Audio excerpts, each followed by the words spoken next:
আমাদের দাবি হলো ন্যূনতম 20% বাড়ি ভাড়া দিতে হবে এবং 1500 টাকা মেডিকেল ভাতা দিতে হবে। এটা আমাদের ন্যায্য অধিকার দাবি। তারপরে কর্মচারীদের জন্য 75% বাড়ি উৎসব ভাতা দিতে হবে। এটা আমাদের 3 দফা দাবির বাস্তবায়নের দাবিতে এবং প্রজ্ঞাপন দেওয়ার দাবিতে আমরা এখানে একত্রিত হয়েছি। যতক্ষণ না আমাদের প্রজ্ঞাপন না হবে ততক্ষণ আমরা এর শহীদ মিনার ছাড়বো না। 3 দফা দাবি যদি সরকার মেনে নেয় তাহলে আমরা সাথে সাথে স্থান ত্যাগ করবো। আমরা সবাই যার যার শিক্ষা প্রতিষ্ঠানে ফিরে যাব এবং শিক্ষাদানে আমরা রত হয়ে যাব। যতক্ষণ পর্যন্ত প্রজ্ঞাপন জারি করবে না ততক্ষণ পর্যন্ত এই শহীদ মিনার থেকে আমরা একজন শিক্ষক আমরা প্রস্থান করব না। কারণ এই জনদুর্ভোগ তো আমরা সৃষ্টি করিনি। আমাদের 20% বাড়ি ভাড়া, 1500 টাকা এই চিকিৎসা ভাতা, এটা যৌক্তিক সামান্য একটা দাবি।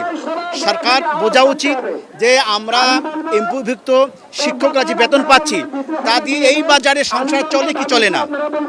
যে কোনো জায়গায় একেবারে গ্রাম মফস্বলও যদি কোনো একটা বাসা ভাড়া নিতে যায় ইন দিস টাইম এই মুহূর্তে 4000 টাকা প্রয়োজন হয়।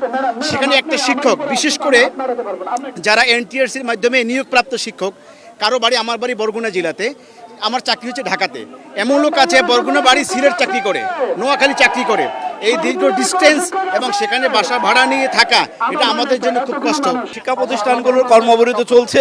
আমরা চাই না শিক্ষার্থীদের ক্ষতি হোক, কিন্তু আমাদের দাবি মেনে নিলে আমরা শ্রেণীকক্ষে ফিরে যেয়ে আমাদের প্রাণপ্রিয় ছাত্রছাত্রীদের যে ক্ষতি হয় সেগুলো আমরা পুষিয়ে নেব।